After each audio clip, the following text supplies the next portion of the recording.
नमस्कार, आप देख रहे हैं डीडी न्यूज। आपके साथ मैं हूं गौरव श्रीवास्तव और मेरे साथ मेरी सहयोगी मनीषा हैं, जो कि सांकेतिक भाषा के जरिए आपको खबरों से रूबरू करवाएंगी। तो खबरों की शुरुआत करें उससे पहले एक नजर इस वक्त की हेडलाइंस पर।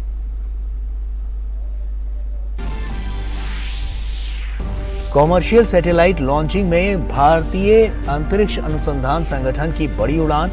श्रीहरिकोटा के सतीश धवन अंतरिक्ष केंद्र से आज सिंगापुर के टेलियोस 2 उपग्रह और एक इन हाउस प्लेटफॉर्म का किया सफल प्रक्षेपण।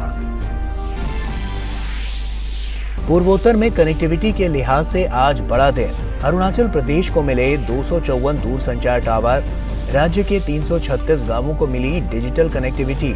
हजारों लोग होंगे लाभान्वित।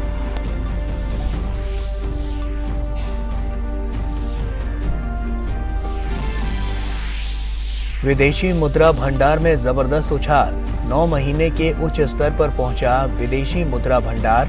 14 अप्रैल को सप्ताह में विदेशी मुद्रा भंडार में 1.657 अरब डॉलर की वृद्धि रही। विदेशी मुद्रा भंडार 586.412 अरब डॉलर पर पहुंचा। आज है अक्षय तृतीया। उत्तराखंड में आज पवित्र गंगोत्री और यमुनोत्री धाम के कपाट खुलने के साथ ही 4 धाम यात्रा की हुई शुरुआत।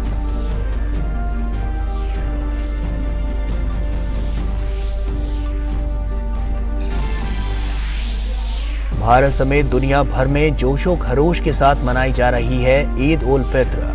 लोग एक दूसरे को दे रहे हैं मुबारकबाद। प्रधानमंत्री नरेंद्र मोदी ने देशवासियों को दी ईद की बधाई।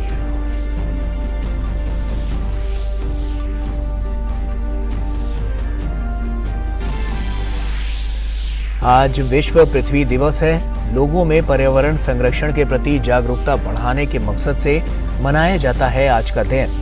प्रधानमंत्री ने ट्वीट कर कहा, हमारी संस्कृति के अनुरूप सतत विकास को आगे बढ़ाने के लिए भारत है प्रतिबद्ध।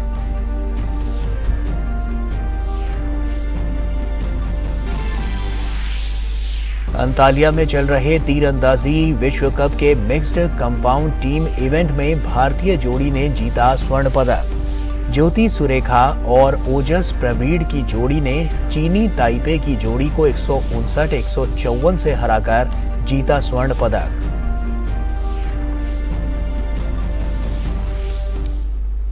और आइए अब खबरों की शुरुआत करते हैं। भारतीय अंतरिक्ष अनुसंधान संगठन ने शनिवार को अपने एक और बड़े मिशन पर पोलर सैटेलाइट लॉन्च व्हीकल यानी कि PSLV को लॉन्च कर दिया है। इस रॉकेट ने सिंगापुर के 2 बड़े सैटेलाइट और एक इन हाउस प्लेटफॉर्म के साथ उड़ान भरी। बता दें कि PSLV C55 mission Andhra Pradesh के श्रीहरिकोटा के सतीश धवन अंतरिक्ष केंद्र से दोपहर 2:19 पर लॉन्च हुआ। ये PSLV की 57वीं उड़ान है और PSLV कोर एलोन कॉन्फ़िगरेशन का इस्तेमाल करने वाला 16वां मिशन है। इस मिशन को TLEOS-2 नाम दिया गया था। प्रक्षेपण के बाद इसरो प्रमुख S सोमनाथ ने प्रोजेक्ट से जुड़े लोगों को बधाई दी। श्री सोमनाथ ने बताया कि दोनों उपग्रहों को कक्षा में स्थापित कर दिया गया है। उन्होंने कहा कि ये सैटेलाइट समुद्री सुरक्षा और मौसम की जानकारी देंगे। PSLV has placed both the satellites Telios 2 and Lumlight in the intended orbit. This was a mission towards east direction and the inclination is very small, 9.99 degrees, very precise. And the PSLV in its 57th mission has once again demonstrated its high reliability and its suitability for commercial missions of this class. So congratulations once again to NSIL and PSLV team for this exciting mission.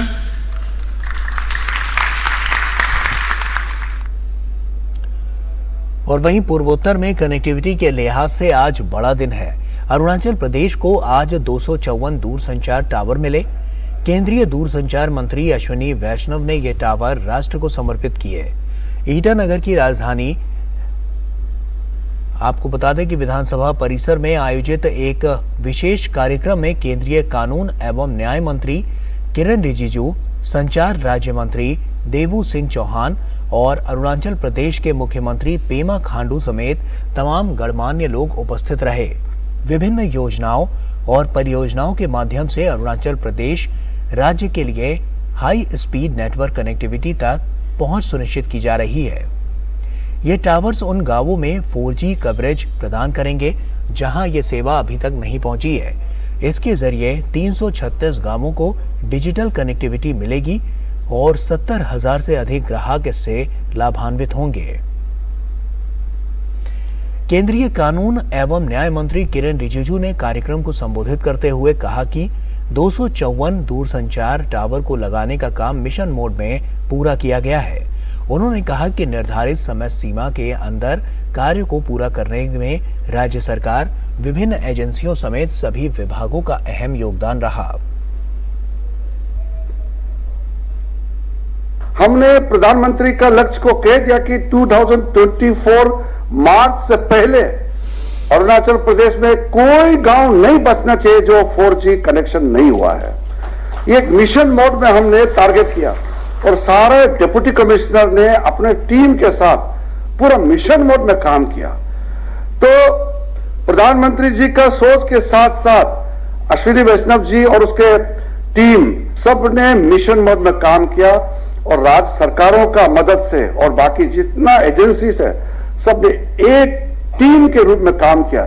इसलिए जब मुझे बताया गया कि जो पहला launch का कार्यक्रम का डेट तय कर दिया है तो मुझे पर्सनली बहुत सेटिस्फेक्शन मिला है, क्योंकि जब मिशन मोड में काम करता है तो कोई भी चीज असंभव नहीं है। और वहीं किरेन रिजिजू ने कहा कि शहरी और ग्रामीण इलाकों में मोबाइल टावरों को मिलने वाले सिग्नल निर्बाध गति से मिले और इसके लिए मोबाइल टावरों को सैटेलाइट से जोड़ने का काम किया जा रहा है। उन्होंने कहा कि हमें ये तय करना है कि कोई भी ऐसा गांव नहीं रहना चाहिए जो 4G सुविधाओं से दूर रहे। नॉर्थ ईस्ट में आपको ये जानकर के खुशी होगा, 4G जो सैचुरेशन प्रोजेक्ट के तहत 2424 4G साइट्स टोटल, जिसमें 270 साइट्स जो OFC से होगा, 1237 साइट्स माइक्रोवेव से और 917 साइट्स जो है वो VSAT से कनेक्शन किया जाएगा। और इसके बाद ये भी प्रपोज किया गया है कि सैटेलाइट HTS और LEO सैटेलाइट का भी इस्तेमाल किया जाएगा प्रॉपर कनेक्टिविटी के लिए, ताकि कनेक्शन में कोई फ्लक्चुएशन ना हो। इस प्रकार से कई ऐसा कदम उठाया जा रहा है। और वहीं अरुणाचल प्रदेश के मुख्यमंत्री पेमा खांडू ने वर्चुअल माध्यम से कार्यक्रम को संबोधित किया।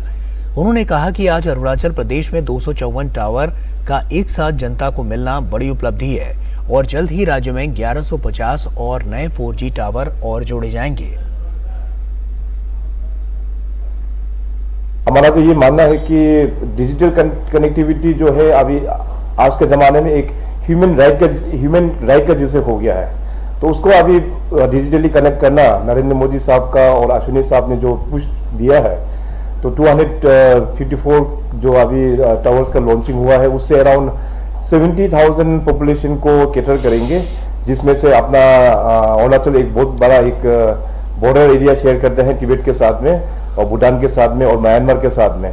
तो वहाँ में अपना इंडियन आर्मी का भी प्रेजेंस है और CAPF का जवान भी है। तो साथ ही साथ उन सभी हमारे जो सेना के कर्मचारी, ये सेना के जो फोर्सेस है, उनको भी अपने घर के साथ में हमेशा टच में रहने का ये अवसर मिलेगा।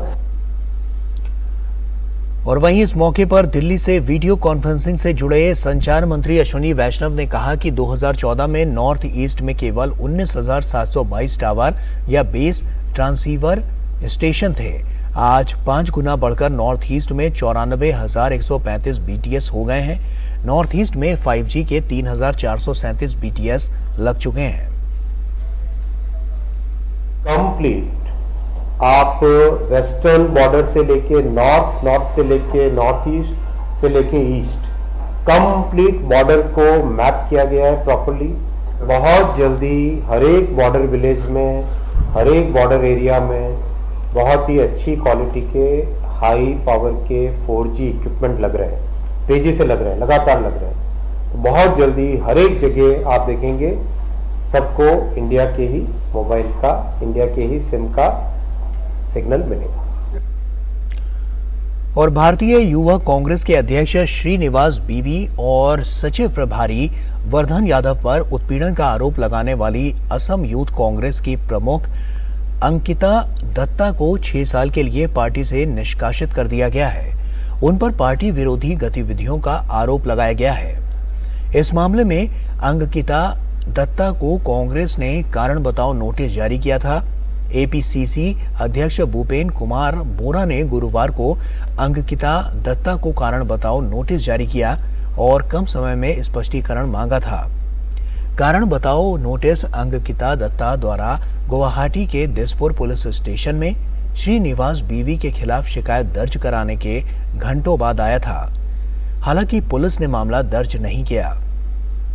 वहीं कांग्रेस की असम युवा इकाई की अध्यक्ष अंकिता दत्ता को पार्टी से निष्कासित करने पर प्रदेश के मुख्यमंत्री हेमंत बिस्वा शर्मा ने कहा कि उन्होंने इस मामले में बयान दिया था कि ये कांग्रेस पार्टी का अंदरूनी मामला है, इसे सुलझा लिया जाए। शर्मा ने कहा कि यौन उत्पीड़न का आरोप लगा था। कांग्रेस पार्टी को मुद्दे का समाधान करना चाहिए था, लेकिन कांग्रेस ने आरोप लगाने वाली महिला को निष्कासित कर दिया, मुद्दे का समाधान नहीं किया।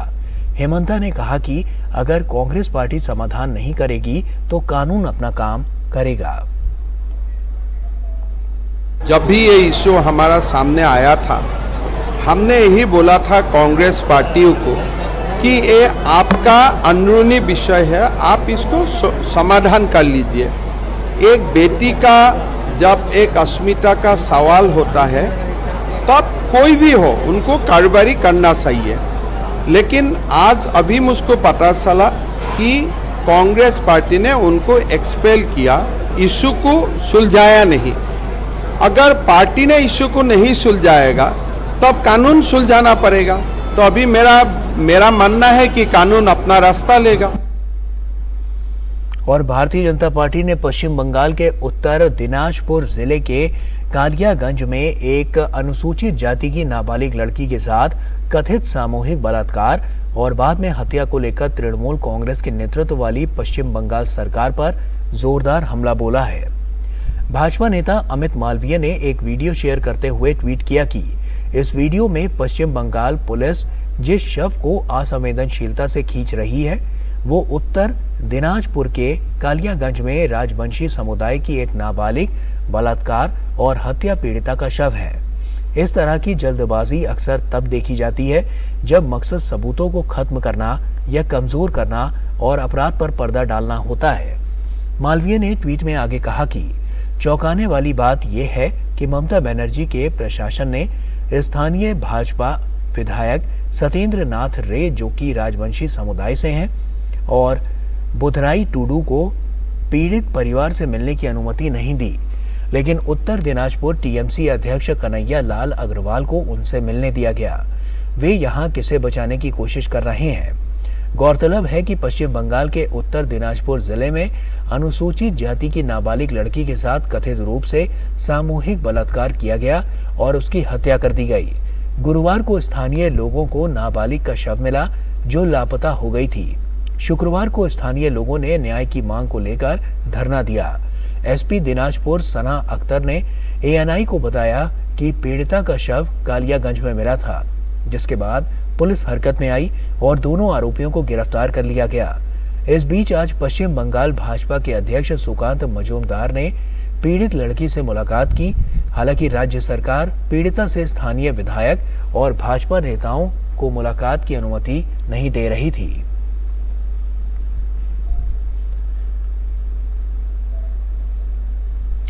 और वहीं पश्चिम बंगाल के उत्तर दिनाजपुर में एक नाबालिग लड़की से कथित बलात्कार और हत्या मामले में राष्ट्रीय बाल आयोग हरकत में आया है। आयोग के अध्यक्ष प्रियांक कानूनगो पश्चिम बंगाल पहुंच गए हैं। उन्होंने बागडोगरा में कहा कि हम पीड़ित परिवार, मामले के संबंधित सभी अधिकारियों और डॉक्टरों से मिलेंगे। आयोग के अध्यक्ष ने कहा कि वे अपनी रिपोर्ट तैयार कर सरकार को देंगे। उन्होंने कहा कि बच्चों, खास तौर पर लड़कियों की सुरक्षा को लेकर राज्य सरकार को संवेदनशील होना चाहिए। रायगंज जाएंगे, बच्चे के परिवार से मिलेंगे। जिस बच्चे की बलात्कार के बाद हत्या की गई है उसकी मां ने हमको संपर्क किया है।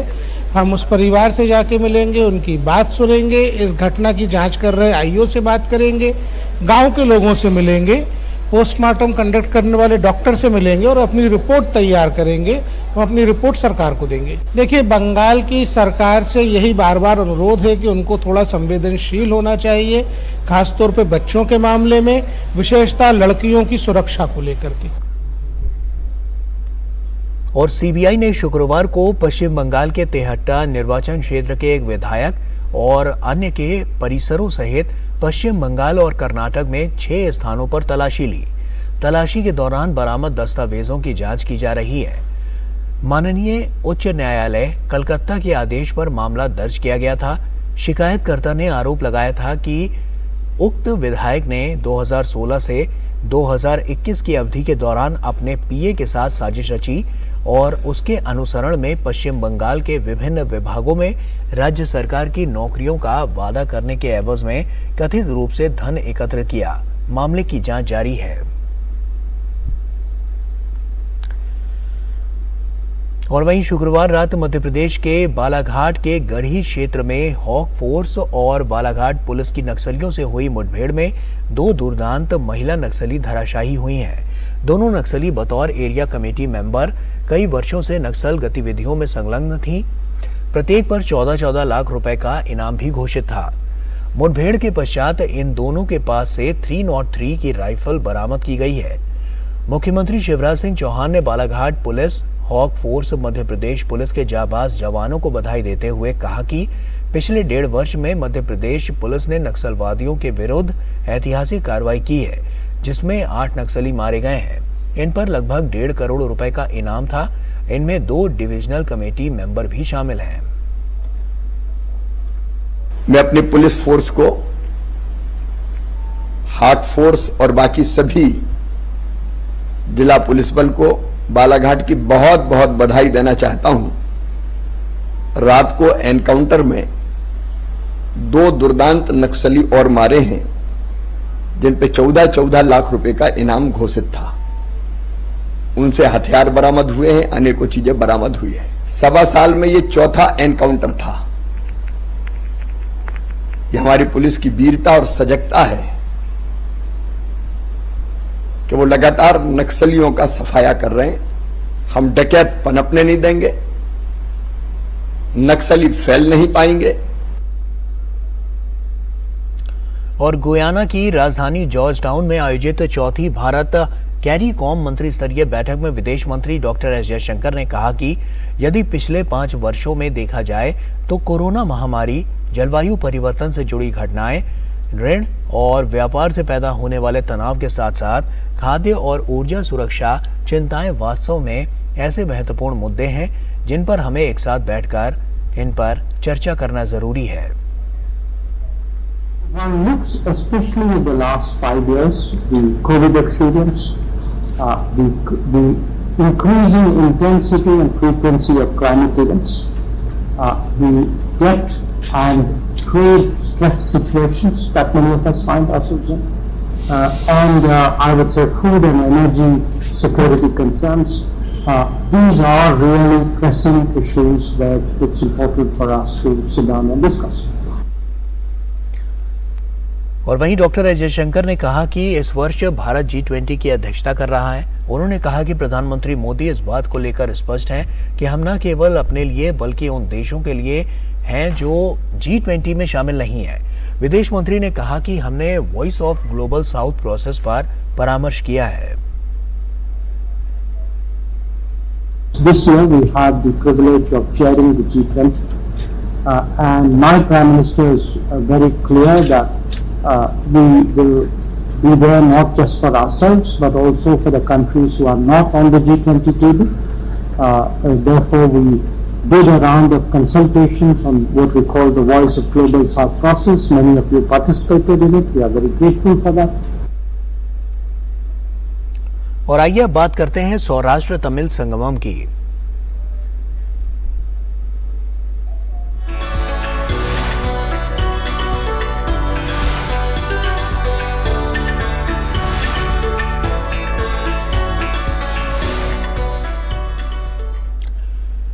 सौराष्ट्र तमिल संगमम कार्यक्रम के तहत तमिल मेहमान आज गुजरात के वेरावल पहुंचे। केंद्रीय मंत्री पीयूष गोयल, मंत्री भानुबेन बाबरिया मेहमानों का स्वागत करने वेरावल रेलवे स्टेशन पहुंचे थे। वेरावल रेलवे स्टेशन पर सभी ने फूलों के गुलदस्ते से तमिल अतिथियों का स्वागत किया। केंद्रीय मंत्री स्मृति ईरानी तमिल मेहमानों के साथ राजकोट से ट्रेन से सोमनाथ पहुंची थी।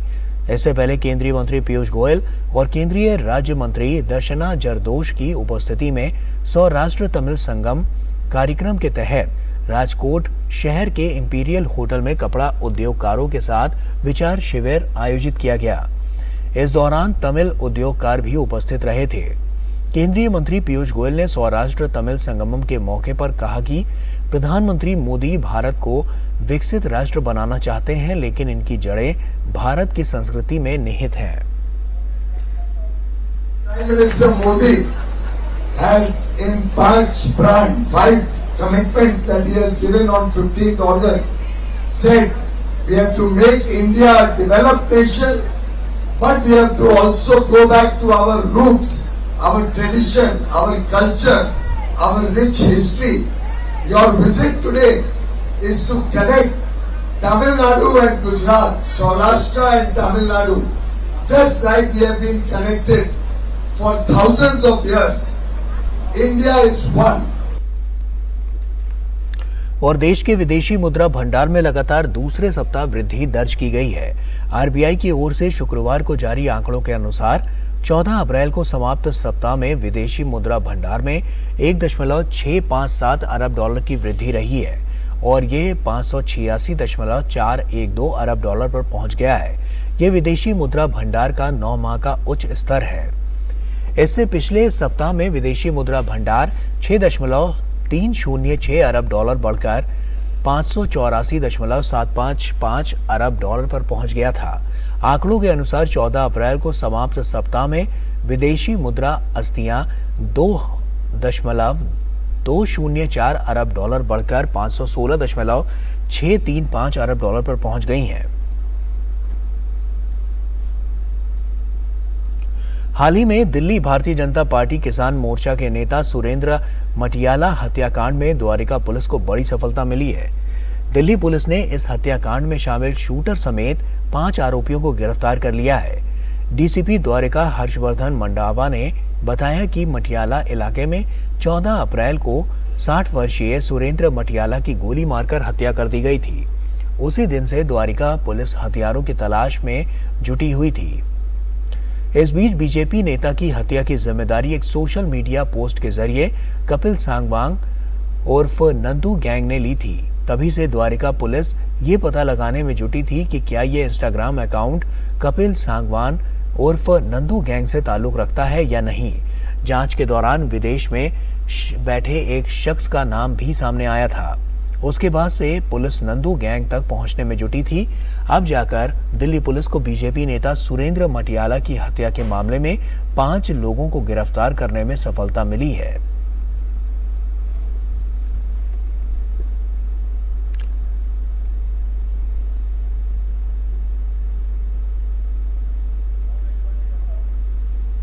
जो 2 शूटर ऑफिस में आए थे उनमें से एक शूटर को गिरफ्तार किया गया है, जिसका नाम योगेश है और वो झज्जर डिस्ट्रिक्ट का छादा गांव का निवासी है।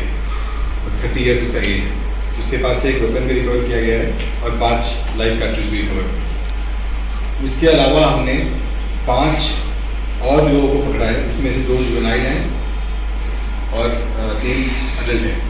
उनको हमने इस क्रिमिनल कॉन्स्पिरेसी में शामिल रहकर इस मर्डर में जो कॉन्स्पिरेसी क्रिएट हुआ और उसे एग्जीक्यूट करने के लिए जो लॉजिस्टिक सपोर्ट चाहिए थे वो सब प्रोवाइड करने के आरोप में उन सबको गिरफ्तार किया है।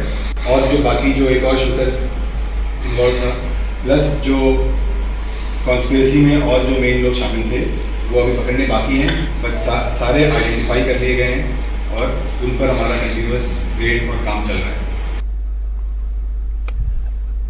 भारत की ज्योति सुरेखा और ओजस प्रवीण की जोड़ी ने अंतालिया में चल रहे तीरंदाजी विश्व कप के मिक्स्ड कंपाउंड टीम इवेंट में स्वर्ण पदक जीता। भारतीय जोड़ी ने चीनी ताइपे की जोड़ी को 159-154 से हराया। ये इस प्रतियोगिता में भारत का पहला स्वर्ण पदक रहा।